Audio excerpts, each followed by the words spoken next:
해보겠습니다. 네, 오늘은 소재에 대해서 한번 간단하게 살펴보도록 하겠습니다.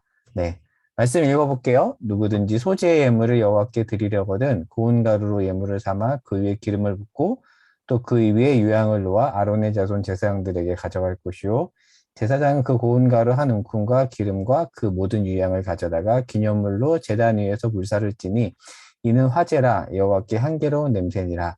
그 소재물에 남은 것은 아론과 그의 자손에게 돌릴지니 이는 여호와의 화제물 중에 지극히 거룩한 것입니다. 지난주에 이어서 오늘은 두 번째 소재에 대해서 볼 텐데요. 지난주에 번제에 대해서 우리가 살펴봤었죠. 네, 번제를 살펴봤는데 네 개는 목적에 따른 5대 제사가 이렇게 등장을 합니다. 이것은 목적에 따른 제사고요. 근데 종종 제사 언급할 때 방법에 따른 4대 제사가 나오거든요. 화제라고 하는 건 말 그대로 태우는 거고, 거제는 이렇게 드는 거고요. 요제는 흔드는 거고, 전제는 붓는 거, 포도주나 독주를 붓는 방법에 따른 제사입니다. 그래서 화제는 오늘 본문에도 언급이 돼요. 그래서 그냥 태우는 제사입니다. Offering by fire에서 불로 태우는 거고요. 참고로 전제는 사도 바울이 이 전제를 인용하죠. 그래서 디모데후서 4장 6절에 보면 이렇게 디모데후서가 사도 바울이 순교당하기 직전에 쓴 책이잖아요. 그래서 죽음을 앞두고 자기를 향해서 전제와 같이 내가 벌써 부어지고 나의 떠날 시각이 가까웠다라고 얘기를 하는데, 그래서 많은 학자들은 이제 사도 바울이 이미 이제 그 참수형 순교 당할 것을 알고 있었고 그것을 얘기하는 것이다라고 얘기하거든요. 근데 왜 하필이면 전제와 같이 부어진다고 얘기했을까? 전제가 이렇게 포도주를 붓는 거기 때문에 그 포도주하고 피하고 연결해서 자기가 이렇게 죽을 것을 암시하는 이제 그 내용을 말하기 위해서 이제 구약의 이 전제라는 표현을 가지고 왔다. 보통 이렇게 설명을 하거든요. 특별히 부어진다고 해서 수동태를 사용하는데, 그러니까 하나님께서 자신을 그렇게 하실 것이다 라고 이제 디모데후서에서 말씀을 하고 있습니다. 그래서 제가 이제 이것을 왜 설명하냐면 종종 레위기에서 목적에 따른 제사하고 방법에 따른 제사를 언급을 하는데 어디에 속한 것인지 좀 이해하고 들으면 좋을 것 같아서 간략하게 설명을 해봤고요. 번제와 소제 모두 다 일단 누구든지 그리고 드리려거든이라는 표현이 있습니다. 그래서 누구든지 드릴 수 있는 그런 제사이고요. 그리고 제사의 출발점은 번제와 마찬가지로 자원입니다. 하나님이 자원하는 마음을 받으시는 거죠. 여기까지 한번 복습을 해봤고요. 자, 소제에 대해서 한번 이제 구체적으로 살펴볼게요. 소제는 5가지 제사 중에서 유일하게 피와 관련이 없습니다. 특별히 이제 소제라고 하는데 영어로는 grain offering이고요. 이 소자는 힐 소자입니다. 그러니까 하얀 제사라는 뜻이죠. 왜냐하면 하얀 밀가루가 주된 재물이기 때문에, 재료이기 때문에 소제라고 이야기를 하고요. 보통 우리가 소복 입었다고 하잖아요. 예전에 뭐 소복 입은 귀신 뭐 할 때도 그 소복, 그 소자 이제 하얀 힐 소자입니다.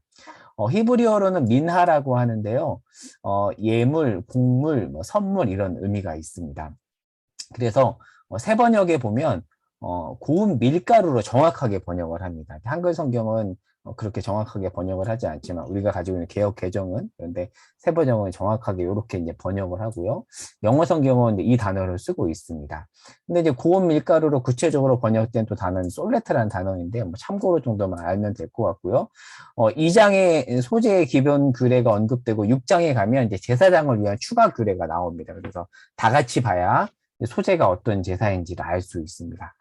기본적으로 밀가루가 주된 제물이지만 보리가루로 드릴 수 있어요. 그래서 룻기에 보면 이스라엘의 그 추수를 좀 배경으로 알아야 되는데 보리 추수도 하고 밀 추수도 합니다. 그래서 먼저 보리 추수를 하고 나중에 이제 밀 추수를 하거든요. 그래서 나중에 좀 더 보겠지만 14절에 첫 이삭의 소재는 보리이고요. 다른 가루는 밀가루입니다. 그래서 밀가루는 특별히 태우지 않습니다. 왜 안 태우냐면 이제 먼저 보리가루를 태우고 나서 밀가루를 들였기 때문에, 왜냐하면 보리가루를 먼저 수확하잖아요. 그래서 밀가루는 태우지 않은 게 아닐까 뭐 이 정도 이렇게 추정을 합니다.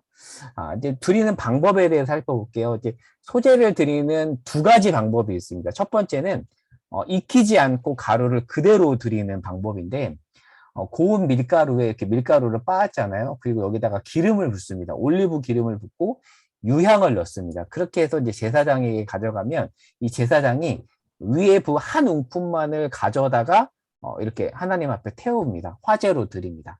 그렇게 해서 이제 밑에 남은 부분은 제사장이 제사장의 몫으로 갔습니다.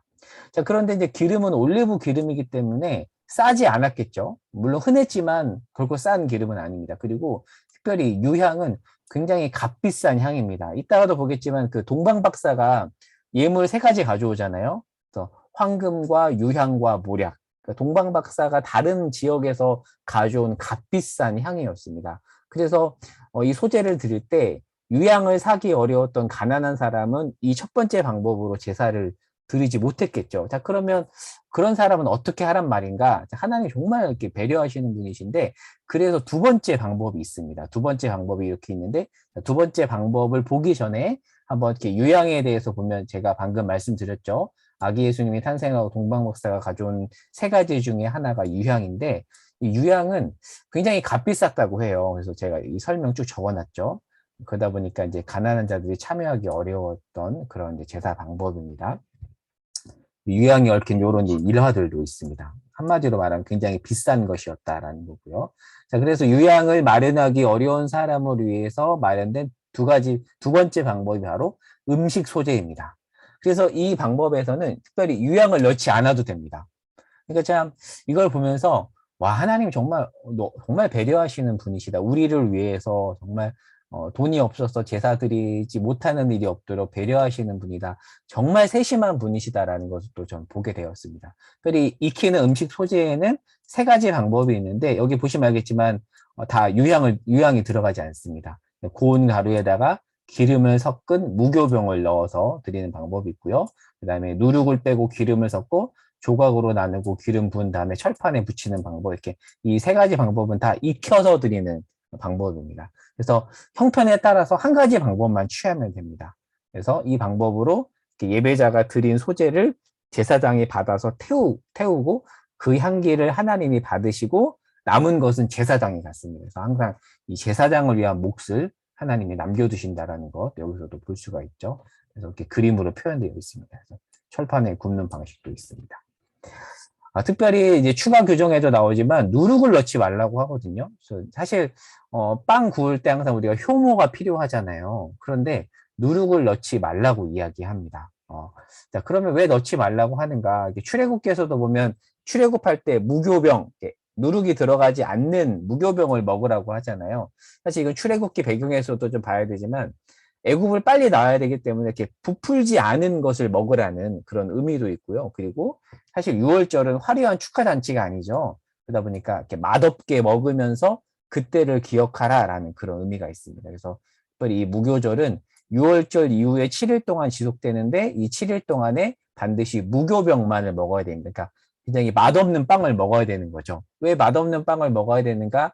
축제가 아니다. 그리고 그렇게 쓴 것을 먹으면서 쓴 상황 속에서 구원을 베푸시는 하나님을 기억하라. 이런 의미가 있습니다. 그리고 이 누룩은 부패와 타락을 상징하거든요. 이렇게 부풀잖아요. 그래서 타락하고 부패하는 것을 상징하기 때문에 피하라는 그런 의미도 있습니다. 빵을 만들 때 누룩을 넣어야 더 맛있고 잘 부풀잖아요. 그리고 반죽할 때도 훨씬 편한데 왜 그런가? 이제 앞에도 설명했지만 신약에서 보면 이런 말씀들이 있어요. 바리새인들의 누룩을 주의하라라는 말씀이 있고 고린도 전서에서는 특별히 그 음행과 관련된 본문에서 적은 누룩이 온 덩어리에 퍼진다. 그래서 버리라. 그래서 누룩을 이런 어떤 죄의 부풀어 오름을 의미하는 그런 의미로 쓰고 있어서 누룩을 주의하라라는 그런 말씀이 성경에 종종 나옵니다.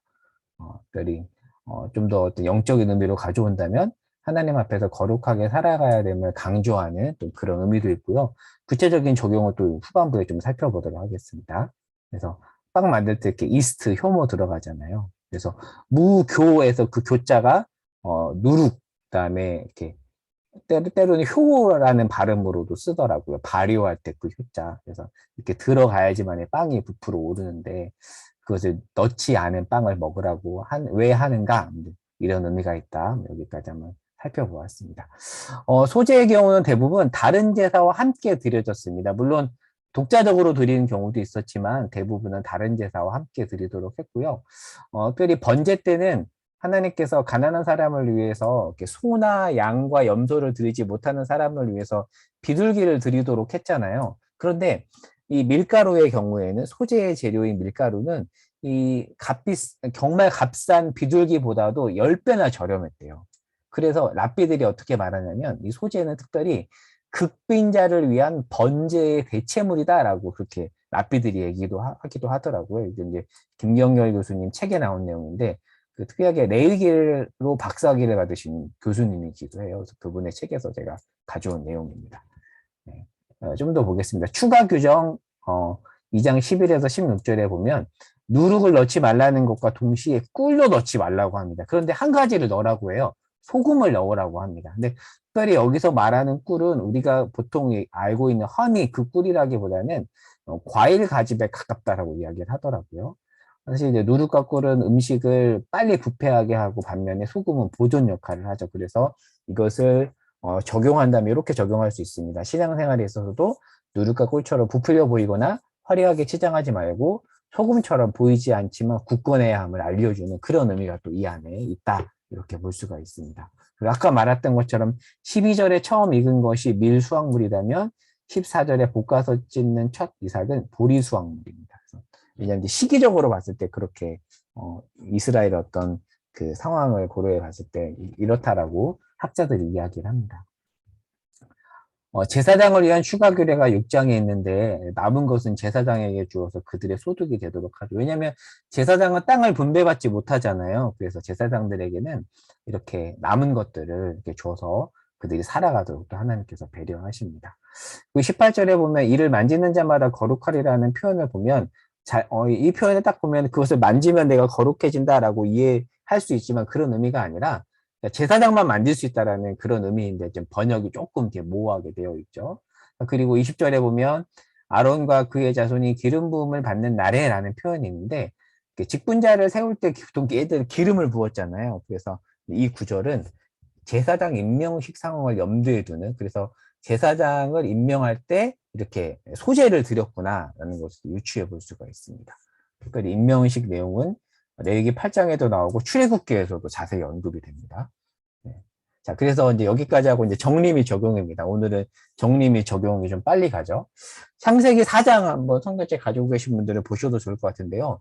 창세기 4장에 가면 이렇게 가인과 아벨이 제사를 드리는데 하나님께서 가인의 제사는 받지 않으시고 아벨의 제사만 받으시잖아요. 자, 근데 아벨은 양치는 자, 4장 2절에 가면 이렇게 표현되어 있고 가인은 농사하는 자라고 되어 있어요. 그래서 예전에 저도 어렸을 때 교회에서 이런 해석들을 듣곤 했었거든요. 그러니까 아벨은 피해 제사를 드렸기 때문에 하나님이 받으신 것이고 가인은 피해 제사를 드리지 않았기 때문에 하나님이 제물을 받지 않으신 것이다 라고 이제 그렇게 해석을 하기도 했는데 근데 레위기에는 소제도 있잖아요. 그러니까 사실 피해 제사가 아니기 때문에 가인의 제물을 받지 않았다라는 그 해석은 잘못된 거죠. 레위기에 소제도 있으니까. 그렇다면 왜 안 받으셨는가? 핵심은 어디 있냐면 사람에 있습니다. 그러니까 엄밀히 말하면 가인의 제물을 받지 않은 것이 아니라 합당한 제물을 드리지 않은 가인을 받지 않으신 거죠. 그럼 대체 왜 가인에게 어떤 문제가 있었는가? 왜 가인이 드리는 제물을 받지 않았는가를 유추해 볼 수 있는 표현들이 4장에 나오거든요. 4장 7절에 가면 이런 표현이 있어요. 내가 선을 행하지 아니하면 가인에게 하는 말이거든요. 근데 이 선을 행하지 않다라는 표현이 히브리어 문법으로 미완료예요. 그러니까 만약에 선을 행하지 않았다라는 표현이 부정 과거라면 과거에 선을 한 번 행하지 않았다라고 번역이 되는데 미완료는 어떻게 번역이 되냐면 과거에 선을 행하지 않고 그게 지금까지 ing 지속되는 그런 어떤 문법적 표현이거든요. 그러니까 과거에 한 번 선을 행하지 않은 것이 아니라 지금 가인이 계속해서 선을 행하지 않는 상태였던 거예요. 그런 상태인데 하나님 앞에 제물을 드린 거죠. 그러니까 하나님이 뭐를 안 받으신 거죠? 가인의 제물을 받지 않은 것이 아니라 가인을 여전히 죄 가운데 거하면서 제물을 드렸던 그 가인을 받지 않으신 겁니다. 그래서 하나님이 그렇게 지적을 한 이후에도 가인이 이렇게 변명을 하죠. 내가 내 아우를 지키는 자입니까? 정말 나쁜 표현이잖아요. 제가 그 사람, 그 동생 지키는 자예요. 라는 말을 하는 거잖아요. 근데 이 탈무드에서 이 4장의 사건을 주석하면서 뭐라고 말하냐면 한 영혼을 구하는 것은 세상을 구하는 것이다라고 주석을 해요. 그러니까 사실 이 가인은 아벨 한 사람을 죽인 것이 아니라 어찌 보면 세상을 죽인 것이죠. 그리고 하나님께서 계속 돌이킬 기회를 줘요. 죄를 지었고 그렇게 재물을 받지 않으셨지만 하나님 계속 기회를 주심에도 불구하고 가인은 그 기회를 받지 않습니다. 안타까운 일인 거죠. 그래서 창세기 4장에 가면 결국에는 유리하는 자가 이렇게 방황하거든요. 그래서 너무 이제 방황하다 보니까 가인이 하나님 앞에 호소를 해요. 그러면서 이제 자기를 지키진다, 자기를 죽인다라고 이렇게 무서워하거든요. 그런데 15절에 가면 하나님께서 표를 주세요. 그러니까 여기서 알 수 있는 하나님은 어떤 분이냐면 계속해서 가인에게 은혜를 베푸시려고 하시는 분이라는 것을 알 수가 있습니다. 그러니까 심판 중에도 하나님께서 계속 자비를 베푸신 거죠. 그리고 그를 보호합니다. 그 나쁜 가인을 하나님이 보호하는 표를 주세요. 자, 그러면 왜 하나님은 이 죄인을 보호하시는 걸까? 죄를 지어도 된다는 것이 아니라 어찌 보면 너 이제 돌이켜와라. 나한테 다시 와라. 예수님을 배반했던 가룟 유다에게도 계속해서 예수님이 기회를 주셨듯이 너 돌아와라라는 어떤 하나님의 지속적인 은혜라고 볼 수가 있습니다. 그러나 끝끝내 가인은 돌아오지 않죠. 그래서 가인과 소재를 연결해서 왜 하나님께서 가인의 소재를 받지 않으셨는지를 정리해 봤습니다. 그러니까 피해 재물이 아니기 때문에 받지 않은 것이 아니다. 핵심은 재물이 있지 않고 사람에 있다. 한번 소재를 다루면서 정리해 봤고요. 자, 그리고 누룩에 대해서 한번 이야기해 볼게요. 사실 이 가인의 이야기에 연결이 되는데, 특별히 사도 바울이 고린도전서에서 누룩 이야기를 하는 그 본문이 고린도전서 5장인데, 5장 1절에 가면 어떤 일이 벌어지냐면, 이방인 중에도 없는 음행이 교회 안에 벌어졌어요. 근데 사실 고린도라는 지역은 아프로디테가 그 그리스 신화에서 미의 여신이잖아요. 로마 신화로 넘어가면 베누스가 되고 영어로는 비너스, 뭐 사랑의 비너스라고 하는 그 속옷 브랜드도 있듯이 그 미의 여신인데 이 아프로디테 여신이 굉장히 음란한 여신이에요. 그래서 이 고린도는 이 신전의 영향으로 이 종교 창기들이 굉장히 활발하게 활동을 했습니다. 그래서 굉장히 음탕한 도시였어요. 그래서 코린도조 마이라는 헬라어가 고린도 사람처럼 행하다라고 직역을 할 수 있는데 의역하면 음탕하다라는 뜻이 있다고요. 그 정도로 고린도는 음탕한 도시였습니다. 그래서 그 고린도의 음탕한 분위기에 영향을 받아서 고린도 교회 교인 신자인데 신자가 이방인 중에도 없는 음행을 벌인 거예요. 그래서 그 제가 주중 큐티에서도 나눴지만 이게 신전 창기에 관한 그 김고은 교수님의 설명에도 한번 읽어보시고요. 자, 근데 더 문제는 뭐냐면 그렇게 잘못을 해서 사도 바울이 지적을 하는데 그럼에도 불구하고 이 고린도 교인들이 부끄러워하진 않아요. 내가 잘못해서 지적을 받았으면 부끄러워해야 되는데 오히려 부끄러워하지 않고 나 그랬어. 이렇게 그 남자들끼리 하는 그런 허황된 자랑 있잖아요. 나 그랬어. 뭐 이런 식으로 자랑을 한 겁니다. 그때 이제 사도 바울이 고린도 교회를 향해서 지적하면서 누룩 비유를 드는 내용이 이제 5장에 나오거든요.